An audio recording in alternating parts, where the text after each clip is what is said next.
Hi there. Welcome to Meet the Press Now. I'm Ryan Nobles in Washington, where President Trump is tacitly acknowledging that his trade policies have hurt some of his key supporters, announcing today that his administration is offering a lifeline to farmers who've been impacted by the ongoing trade war with China.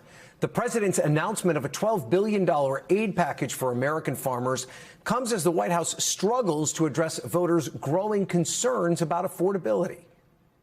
So we're going to use that money to provide $12 billion in economic assistance to American farmers. This relief will provide much-needed certainty to farmers as they get this year's harvest to market and look ahead to next year's crops. And it'll help them continue their efforts to lower food prices for American families. The president saying that the funding for the assistance package is coming from revenue generated from tariffs, while also touting Chinese imports of American soybeans. China, meanwhile, remains well short of the 12 million tons of soybeans it agreed to purchase as part of Beijing's trade agreement with the U.S., which was announced more than a month ago.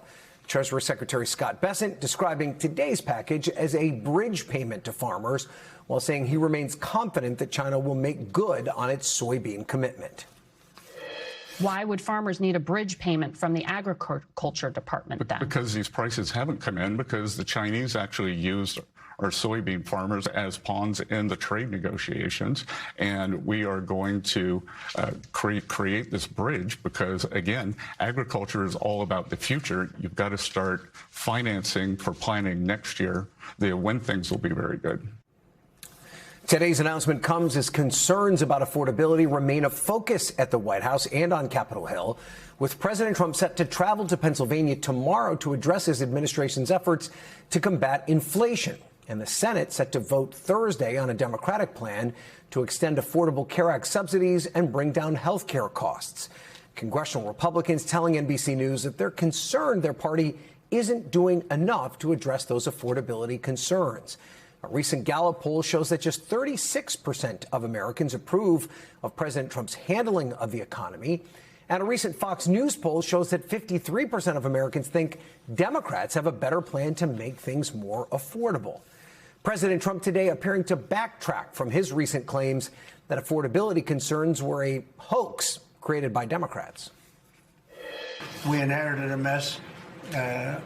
Affordability, but you can call it affordability or anything you want, but the Democrats caused the affordability problem, and we're the ones that are fixing it. So it's a very simple statement. They caused it, we're fixing it, and they have a tendency to just say this election's based on affordability, and nobody questions them, John. You know, nobody says, oh, well, what do you mean by that? But they just say the word. They never say anything else because they caused the problem, but we're fixing the problem.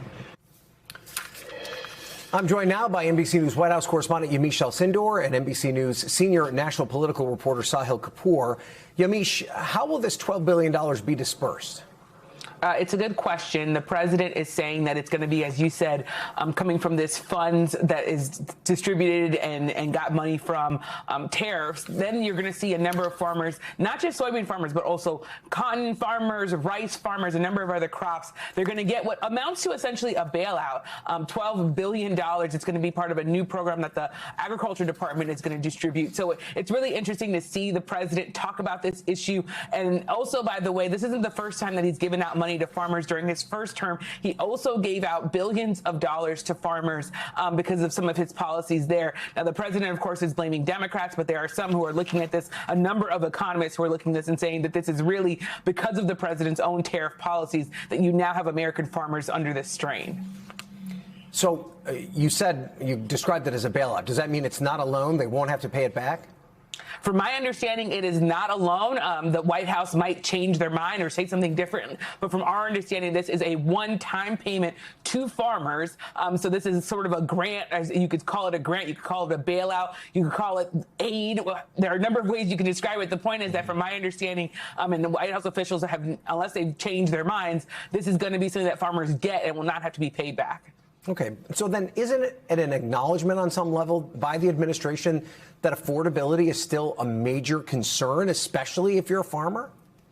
Well, Ryan, that's the sort of conclusion that you would come to, the fact that you have to give $12 billion to farmers. Let's remember the president has now been in office for almost a year. That being said, as you just played, the president is continuing to blame Democrats. He went as far as to say that this was really former President Biden's problem and his actions and that caused all of this. That being said, I have to go back to the idea that they have economic experts who are saying this is directly related to the president's own tariff policies. You have places like China and other places not buying soybeans from American farmers anymore and going to other countries for their crops. And as a result, you have American farmers who are under this strain. So this is in some ways, if you look at it, an admission by the Trump administration that things are not working and that farmers need all this money to be given to them in order to be whole, to be made whole. That being said, out of the president's own mouth, you heard him say that this is about Democrats and about his predecessor, Ryan.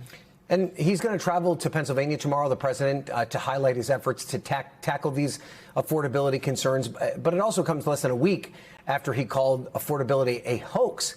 What do we know about what the president will say tomorrow? It's so interesting because what we know so far is that this is going to be, of course, a speech dedicated to economics. At least that's what the White House is telling us. Anyone who has covered President Trump knows that sometimes a speech that's about economics sometimes veers off into other issues that he likes to talk about, anything from transgender rights to immigration. That being said, when I asked the White House, and I'm waiting for a response to this, on more details about what the president's going to talk about, so far they have not been clear on what those details are going to be. We expect the president to talk about the cost of living, but it's going to be, I think, in some ways going to be very interesting to hear how he talks about affordability, because as you said, he was essentially saying that affordability is an issue that Democrats are making a big deal about and that Americans weren't worried about. We know, of course, in talking to Americans, especially during the shutdown, but also just overall after it's ended, that there are a lot of Americans who say that the cost of living is simply not adding up and not following the wages that people are getting around this country. So it's going to be very interesting to hear the president talk about this. The other big issue that is a big affordability issue is health care. The president, again, was asked about health care and whether or not he had a policy or proposal, a plan, did not come up with one. Healthcare eats up a lot of people's budgets in this country, Ryan. Mm-hmm. All right, Yamiche, thank you for that from the White House. Let's turn now to the other side of Pennsylvania Avenue. Sahil Kapoor, talk to me about the view of Republicans on Capitol Hill. How concerned are they about the political liability that the issue of affordability might become? Yeah, it absolutely is a growing concern among Republicans, Ryan. I think that's evident because of recent data, recent polling, as well as recent elections that show Democrats are really benefiting from voter angst over the issue of affordability. There is a bit of a split among Republicans about the nature of the problem. Some believe it's a messaging problem, that if the party simply tightens up its pitch to voters and does some more bragging about its accomplishments, then it can fix the issue. There are other Republicans, more in the rank and file, who believe this is a reality problem, that the party has not delivered enough when it comes to lowering people's costs and or increasing their wages to make life more affordable. And the biggest affordability issue that Congress is staring down right now is health care, expiring funds for about 20 million Americans who benefit from enhanced ACA subsidies, which would cause premiums to roughly double on average for those 20 million Americans. There's recent KFF polling that shows 2/3 of Americans in that category say they'll have to cut back on food, clothing, and household items. Remember, this is in addition to existing strains on affordability that they're facing. Many say they'll go without insurance or look for a new job to cover it. 84% in that poll say they favor extending the premium subsidies. And among those 84, they say by a 3-to-1 margin that they would blame the president and Republicans. So it's a very real political issue. And it doesn't appear at this point that there's a solution to that problem on Capitol Hill. We know the Senate's going to vote Thursday on an extension of those Affordable Care Act subsidies. This is a Democratic project. Do we know if it has enough votes in the Senate to pass? It would need 60. Yeah, it looks extremely likely to fail at this point, Ryan. According to Chuck Schumer, the Democratic minority leader, all of the 47 Democratic caucus members will support it, but that's not enough. They need at least 13 Republicans to get to 60, and they don't have a single one right now who has announced that they will support the Democratic 3-year plan. What most Republicans are doing is retreating to their comfort zone, which is attacking the Affordable Care Act, also known as Obamacare. Take a look at what Senator John Thune, the majority leader, just said on the floor. Democrats' great scheme to fix health care, Obamacare, has failed. So what are Democrats proposing to do this week, Mr. President? Introduce reforms? Perhaps try a different approach. They proposed a clean 3-year extension of the enhanced Obamacare subsidies. Clean, Mr. President. No reforms, No revisions. Just billions of additional taxpayer dollars to prop up part of a program that has utterly failed to reduce health care costs. And it was Senator Schumer who spoke moments after that speech on the floor, pointing out that what Thune did not offer was a Republican plan or even sketch out broadly what they want. The party is too divided on this issue, Ryan, and it's one of the reasons that ACA funding looks likely to expire. Okay, Sahil Kapoor, thank you for that. Let's talk more about this now with Congressman Tracey Mann. He's a Republican from Kansas, a member of the House Agriculture Committee, and also hails from a family of farmers, so he is uniquely suited to talk about this conversation here today. Congressman, talk to me right now about what farmers in Kansas, maybe even some of your family members, are telling you right now about the state of their finances. Is it difficult? Yeah, absolutely. You know, it's tough times on the family farm. My dad is sitting on a combine right now trying to wrap up corn harvest this week. Some areas of our state have had great yields, which has been good. Some areas of our state have not. But at the end of the day, for farmers, input costs, so the cost to put in a crop, is up 40% over the last 5 years. So under President Biden's policies, input costs skyrocketed, which is why farmers are in a squeeze right now, which is why this bridge announcement, this bridge aid announcement is so important to help our farmers keep going for another year as more trade deals get done, as demand increases, as in prices rise, so that farmers can keep going and we can return to profitability.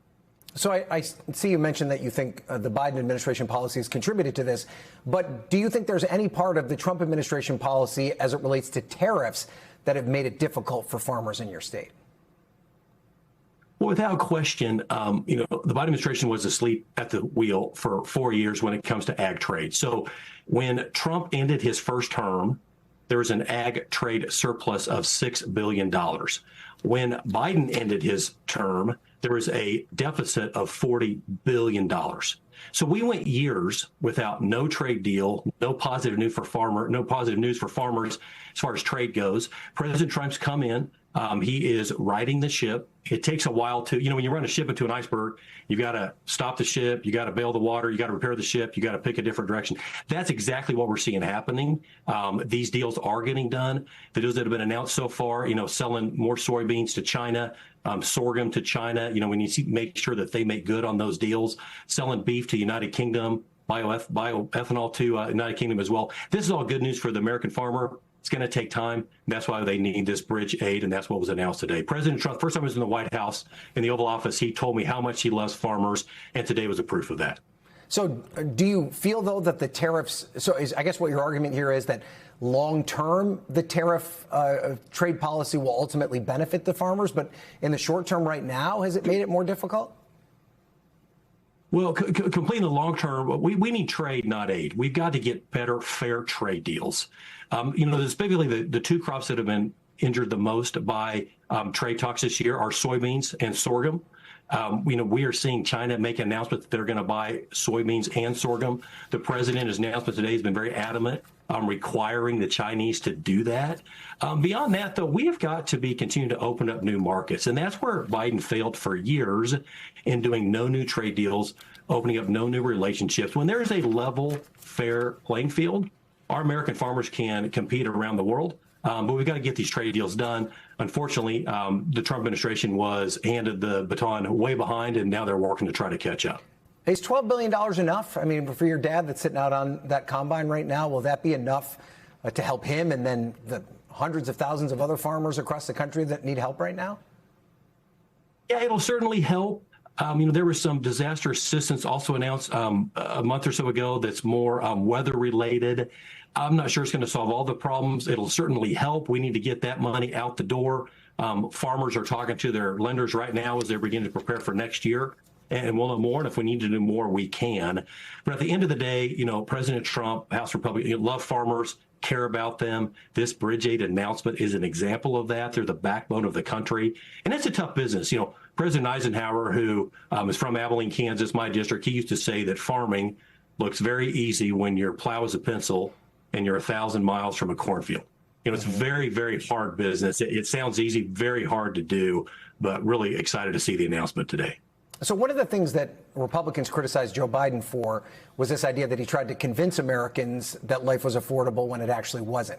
Now we're in a situation where President Trump is trying to do a similar thing, trying to convince Americans that the affordability situation isn't as bad as what their pocketbooks are telling them. Do you think the president is doing enough to try and convince Americans or help Americans on the issue of affordability?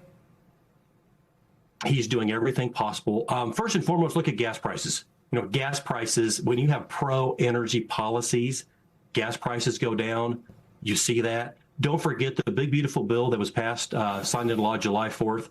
Many of the provisions in that bill, the tax provisions that will really give this economy a lift that folks are going to feel in their pocketbook, you know, those aspects don't come into effect until January 1. So we're yet to see the positive benefit of the big, beautiful bill. As that really sets in, as trade deals get done, I think the American people are going to start feeling a lift in the economy, and that's what we need here moving forward. Meanwhile, you know, we're seeing a lot of investments. You know, President Trump has many billion-dollar deals announced of investments that companies are making in our country. We got to work to get to a better place. It's taken time to do that with the mess left by Joe Biden, but we're well on our way to getting back on track. And before you go, I want to talk to you about something that one of your colleagues, Nancy Mace, just wrote in the New York Times. It's an op-ed that's entitled, "What's the Point of Congress?" And in it, Mace writes, "Women will never be taken seriously until leadership decides to take us seriously. And I'm no longer holding my breath. Since 2013, the Republican conference chair position has gone to a woman. It is a token slot, the designated leadership role for the top woman in the conference, while the real power lies in other offices." How would you respond to what the South Carolina Congresswoman has to say here? Should there be more leadership opportunities for women in the Republican conference? You know, first time I'm seeing that, I don't agree with that sentiment. You know, the conference chair role is very important for our conference, whether that's filled by a male or a female, you know, being the spokesperson for our party. We have, you know, committee chairs that are held by women. We have leadership roles all over our conference that are held by women. And so I don't agree with her statement there. My experience in Congress is women in the Republican House of Representatives, very influential, very much speak out and are a big part of leading the Congress and getting the country back on track. Okay, Congressman Mann, thank you so much for joining us. We appreciate it. Thank you. Have a good day. All right, turning now to the ongoing escalating fallout from the U.S. military's lethal strikes on suspected drug trafficking boats. President Trump today seeming to backtrack on his willingness to publicly release the video of the so-called double strike on September 2nd, now saying he will defer to Defense Secretary Hegseth, who this weekend would not commit to releasing the video. It comes as we're learning more about what the commander who ordered the strike told lawmakers behind closed doors. According to an official and a person familiar with last week's briefings, Admiral Bradley acknowledged that U.S. intelligence showed that the boat struck on September 2nd was not heading to the U.S., but was rather traveling to Suriname in South America, and that the drugs on board were eventually heading to Europe or Africa, not the United States. Democrats and Republicans who saw the video that the military action remain deeply divided over whether the survivors of the initial strike posed an ongoing threat. Here's what Senator Tom Cotton, the chair of the Senate Intelligence Committee, told Kristen Welker on Meet the Press. They were not incapacitated in any way. It was entirely appropriate to strike the boat again to make sure that its cargo was destroyed. It is in no way violation of the law of war. Other lawmakers who saw the video said the two men appeared to raise their arms, potentially to signal that they were trying to surrender. Senator, why did Admiral Bradley interpret those actions as anything other than these two men trying to seek help and survive? Well, Again, they were sitting or standing on top of a capsized boat. They weren't floating helplessly in the water. And Kristen, I don't think it matters all that much what they were trying to do. It looked at one point like they were trying to flip the boat back over, presumably to rescue its cargo and continue their mission. Joining me now is NBC News senior national security correspondent Courtney Kube. So talk to me a little bit about where this boat was headed and how maybe that changes the conversation here. Could it complicate the legal administration's legal justification if these were drugs that weren't even intended for the United States? Yeah, especially when you consider the fact that when the administration makes the case about why these boats are a danger, it's because they argue that they are coming to the U.S. shores, making it to Americans and killing Americans, as we heard again from President Trump today, frankly. So, but But we've been reporting for months now, several months now, that in fact the majority of the drugs that are coming from this area are cocaine, for starters, not fentanyl, but that many of them are actually going to Europe and to West Africa. They're not actually coming to the U.S. at all. So it turns out, according to people who are familiar with these briefings that Admiral Bradley gave on the Hill last week, that in fact he did acknowledge that the drugs were not believed to have been coming to the United States. Instead, they were headed towards Suriname. The belief is that they were going to have some sort of a link up with a larger boat, almost like a mothership. And then ultimately, they were headed most likely to Europe or, again, to West Africa. You also have some reporting that the people on board were on an internal list of military targets. What do we know about that? So U.S. intelligence, according to Admiral Bradley in the briefing that he gave to members of Congress last week, U.S. intelligence was able to identify the individuals, the 11 individuals who were on the boat, to the point where they were deemed legitimate military targets. Now, that doesn't mean that they would necessarily all have to be killed, but it means that they could be essentially captured or killed, depending on how the mission orders are given. Now, we know from Secretary Hegseth, he acknowledged that he was the targeting authority on this. Essentially, he was the one who decided what the orders would be. And his order was, because they were identified by U.S. intelligence, that all 11 people on that boat should be killed. President Trump today kind of backtracked a little bit. He said last week that, sure, released the whole video. Then over the weekend, Secretary Hegseth seemed to kind of slow the roll on that a little bit. Now, today, the president said he's going to defer to the Secretary of Defense.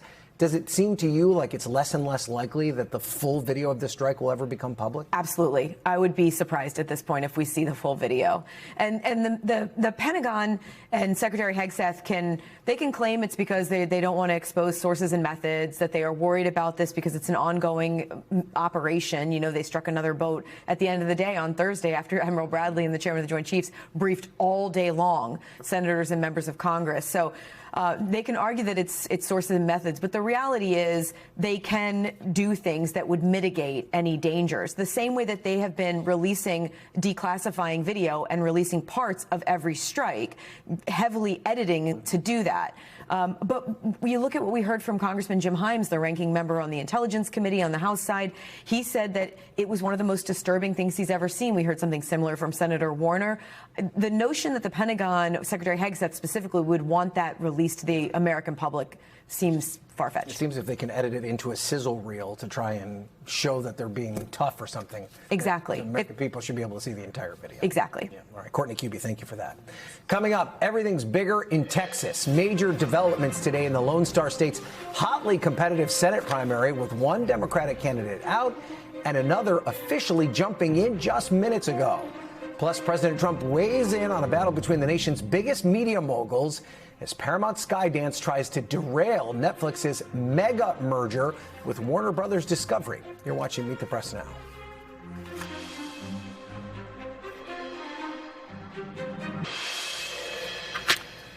Welcome back. Things are heating up in the Lone Star State, with the filing deadline less than 2 hours away. Moments ago, Congresswoman Jasmine Crockett filed her paperwork to run for Senate in Texas, officially entering the race to try and flip that seat. She's expected to officially announce her decision in Dallas in just about an hour. Meanwhile, former Congressman Colin Allred announced this morning that he's ending his Senate bid and instead opting to run for a newly redistricted deep blue House seat. Allred's exit sets up a head-to-head primary contest between Congresswoman Crockett and State Representative James Tallarico, who built a national profile while fighting Republicans' redistricting efforts.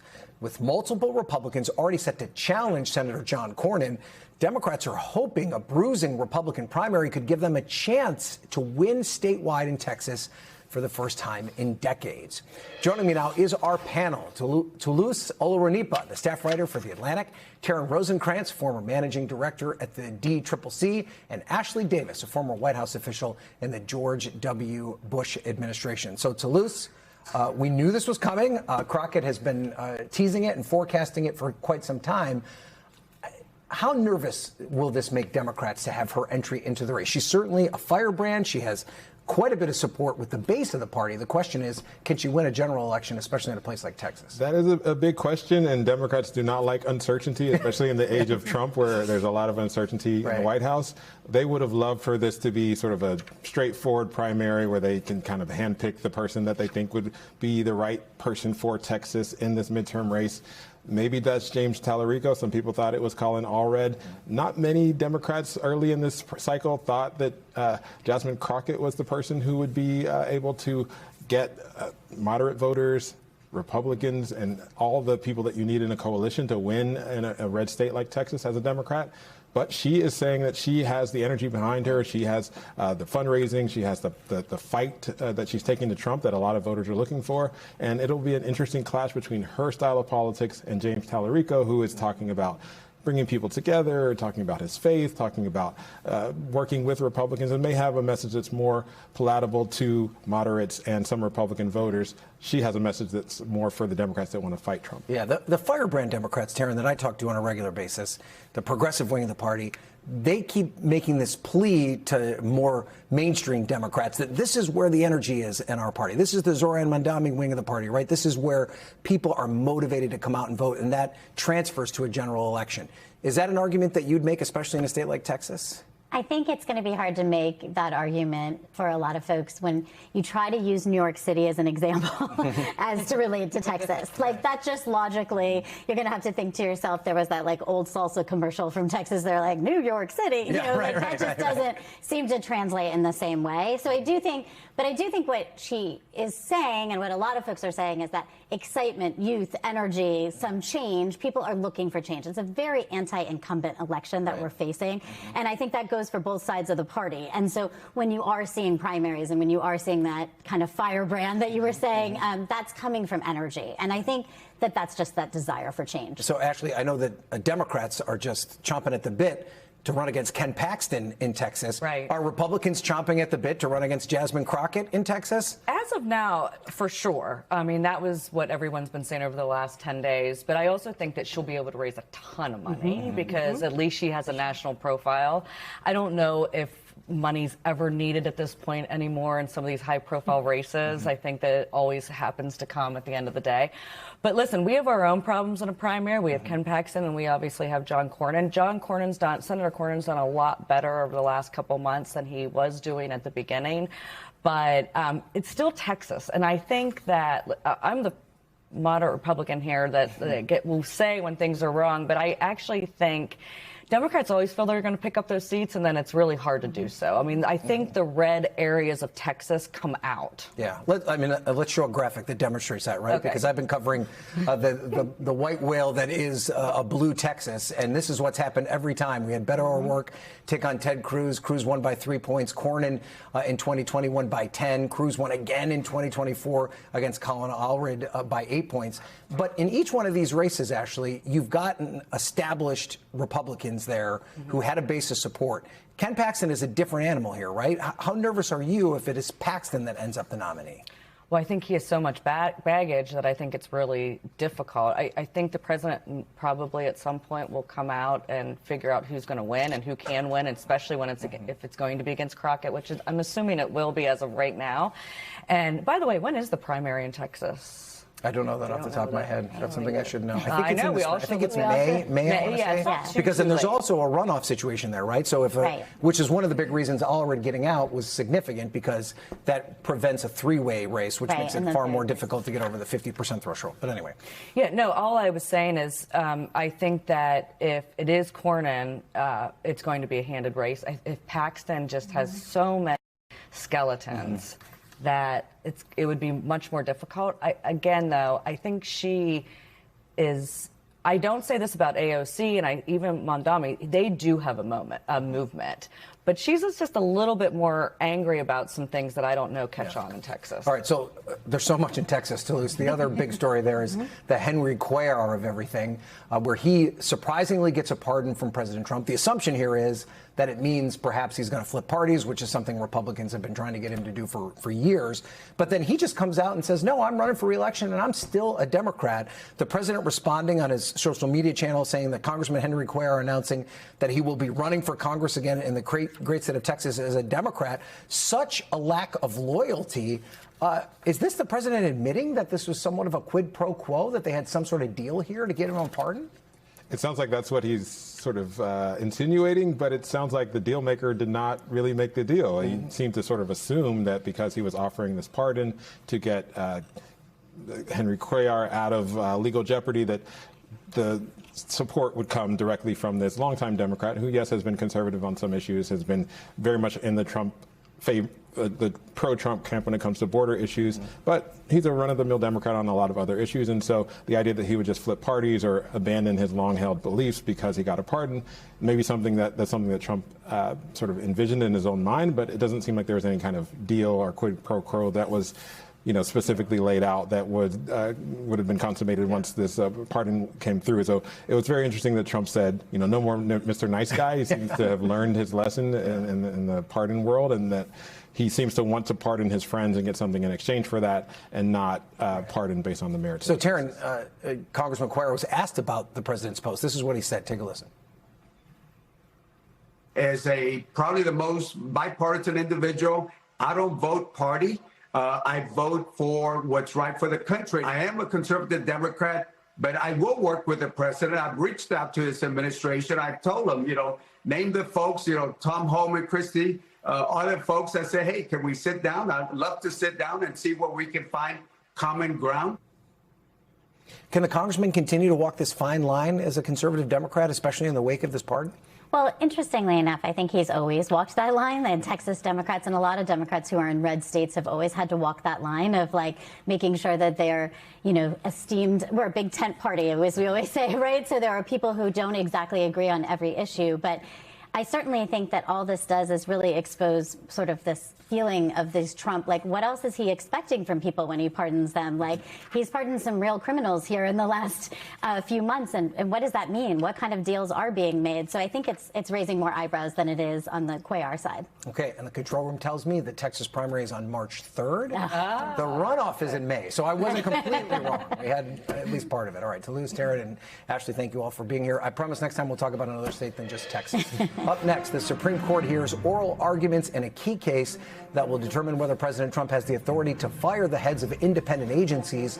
The ruling could dramatically overhaul legal precedent and the power of the executive branch. Stay with us. You're watching Meet the Press now.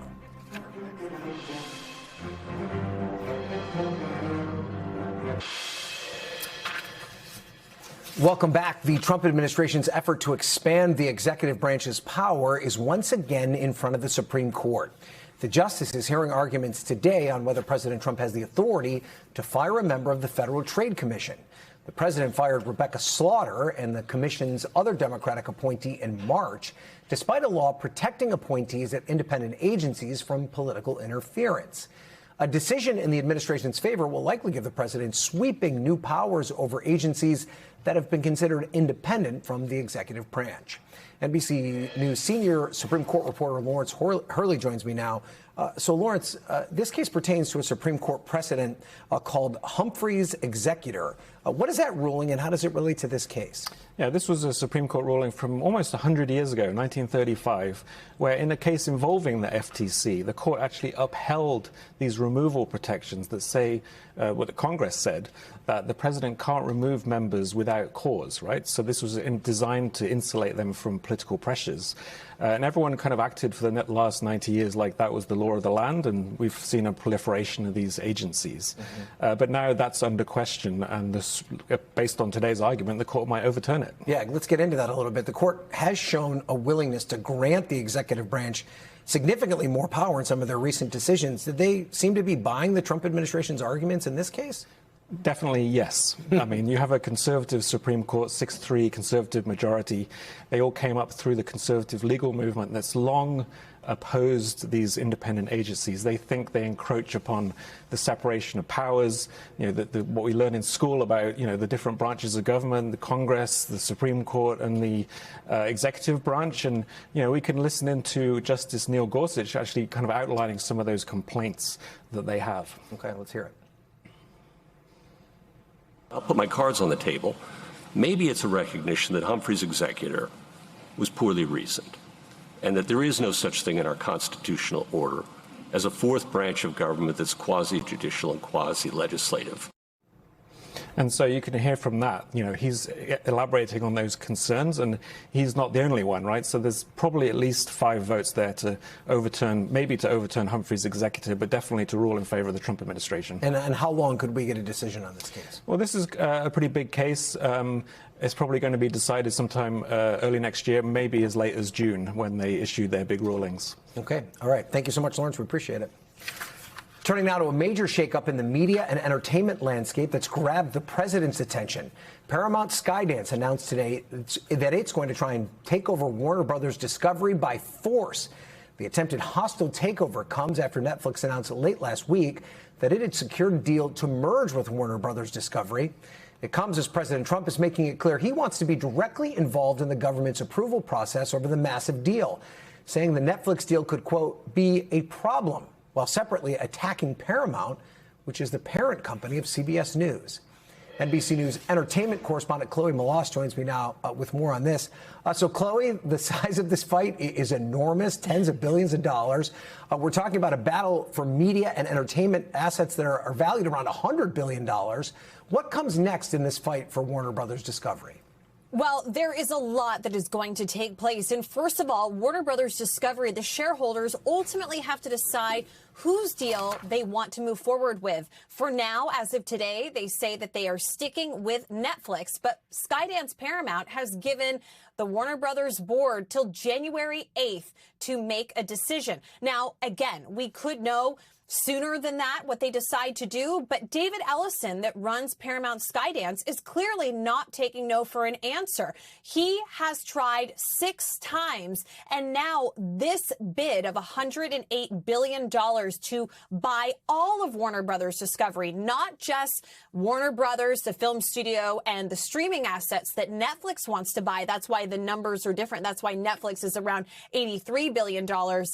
This is something that he's tried to do 6 times, like I just said. The last time that he sent a bid over earlier this month, he said he never got a response. So again, this is a very public and like a drastic move like you would see, I feel like, in a Hollywood movie, and it's all playing out for all of us.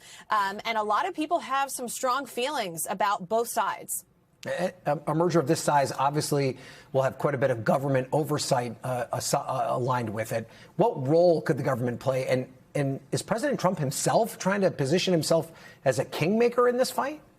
Well, President Donald Trump has said that he is going to be involved in how this all plays out. But there are regulatory hurdles. It doesn't matter if it's Netflix or Paramount Skydance that could take a year or more. That involves the DOJ, the FCC, even state lawmakers, perhaps. You could see a hearing or this even playing out in a courtroom. But President Trump was asked about it today. And this is what he said. He said, I know the companies very well. I know what they're doing, but I have to see what percentage of market they have. We have to see the Netflix percentage of market, Paramount's percentage of market. And he went on to say, I mean, none of them are particularly great friends of mine. I just want to do what's right. So very important to do what's right. Now, here's the thing. The Paramount deal has his son-in-law, Jared Kushner, behind it, it appears, helping raise funds for it, although President Trump was asked about that today.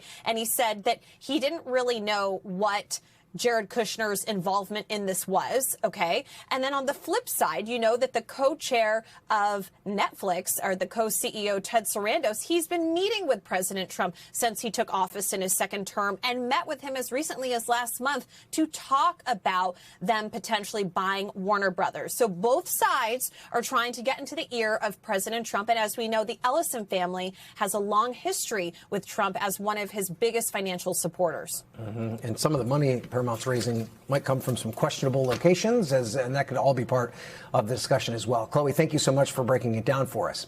Coming up next, President Zelensky meets with European leaders after President Trump said he was, quote, disappointed in Zelensky over the lack of progress towards peace. We have that reporting and an NBC interview with a top EU official. That's next on Meet the Press Now.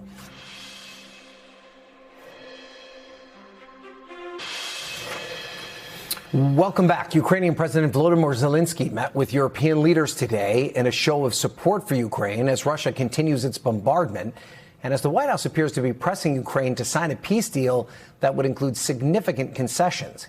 Here's President Trump last night speaking to reporters on the red carpet before the Kennedy Center honors. I have to say that I'm a little bit disappointed that President Zelensky hasn't yet read the proposal. That was as of a few hours ago. His people love it, but he hasn't. Russia's fine with it. Russia, I guess, would rather have the whole country when you think of it. But Russia is, I believe, fine with it, but I'm not sure that Zelensky's fine with it. Now, despite what the president said there, Russia has not agreed to a peace deal. President Zelensky said today that Ukraine is working on a 20-point peace plan with EU leaders and that he hopes to share it with the U.S. by tomorrow. A lot of what we have to discuss, to speak about certain draft things which are very important for today. I think unity between Europe and Ukraine, and also unity between Europe, Ukraine, and the United States. There are some things which we can't manage without Americans, things which we can't manage without Europe, and that's why we need to make some important decisions. I'm skeptical about some of the details which we are seeing in the documents coming from U.S. side, but we have to talk about that. Ahead of today's meetings in London, NBC News chief international correspondent Keir Simmons sat down with European Commissioner Vice President Kaja Kallas. Keir? Well, as President Zelensky prepared to meet with European leaders in London today, some of his key allies, President Trump posted that Ukrainian negotiators, quote, love his peace plan. Now, that may be an example of positive thinking designed to push the peace talks along, because it came after President Trump's own son, speaking in Doha, in the region where I am now, said his dad could abandon Ukraine. And of course, last week, President Putin doubled down on his demands in an interview reported by Russian state media, saying his military will take more territory, the whole of Donbass, he said, by military or other means. In other words, give us what we want, or we'll just take it by force. Ahead of today's latest European summit, I sat down with the European Commission's Vice President responsible for foreign affairs, and I asked her about the Trump administration's Russia negotiations. Can Europe trust the Trump administration to negotiate with Russia? Well, can we trust Russia? It's the biggest question, because that is the main problem. I mean, if you look at the overall picture, putting the pressure on Ukraine to give in is, of course, easy way, but it doesn't give you sustainable peace, because if you look 100 years back, then Russia has attacked 19 different countries, some as many as 3 or 4 times. So, the problem is clearly Russia doing that over again. So if Ukraine receives security guarantees, they are out of the danger, but then somebody else is in danger. I mean, we have Central Asian countries that have border more than 7,600 kilometers. They have critical raw materials. I mean, if aggression pays off somewhere, then it serves as an invitation to use it elsewhere. That is my point. And that's why we have been also signaling that, in order to have peace and sustainable peace that lasts, we need to get concessions from the Russian side, that they will not do this again. I mean, putting the pressure on the victim is easy way, but not the right way. How would you summarize the outcome of the negotiations in Moscow and then the negotiations in Florida, the negotiations that were continuing just at the end of last week? Well, of course, we welcome any push for peace, but we see very clearly that while Ukraine has agreed to unconditional ceasefire already in February this year, then, Russia is just pretending to negotiate. Every time, it gets tougher, then, they make a face and pretend they negotiate. We need to get to a point where they actually need to negotiate. Already there is real disquiet in parts of Europe about the Trump administration's new national security strategy published last week. It has some highly critical language about European domestic policies like immigration. I asked the European Commission's Vice President about that. The Trump administration just published its national security strategy. What it has to say about Europe is unprecedented. What was your reaction when you read it?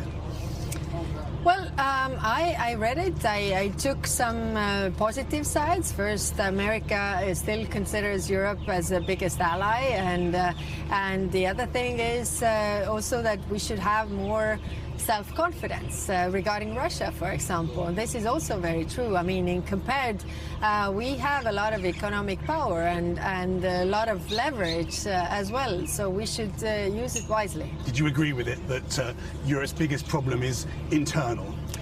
I mean, everybody has internal issues when you are a democracy, and actually those countries who are not democracies also have internal issues, but they don't talk about this. But should America be telling Europe what to do with its domestic policy? No, definitely not. Let me be very clear here. I mean, we have our domestic issues. We are dealing with our domestic issues, ourselves. That is very clear. What we are working together with the Americans are, transatlantic issues, but also global security issues. I mean, different parts where we can cooperate together. I mean, the worries that the Americans have when it comes to global drug trafficking, for example, are also the worries we have. But the global challenges require global solutions. And there we are willing to work together. But what comes to our internal issues, we handle them ourselves. And thanks to Keir for that reporting. Still to come, President Trump's push to redraw Indiana's congressional map to give Republicans an edge in next year's midterm elections faces its biggest test yet. You're watching Meet the Press now.